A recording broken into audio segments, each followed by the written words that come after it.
Your vehicle is equipped with separate ports for USB-C and USB-A. Devices can use either port with compatible cables and/or adapters.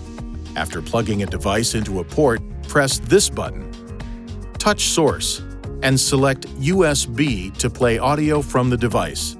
If compatible, the battery of your device will charge while connected to the vehicle. Additional USB ports are located on the rear of the center console.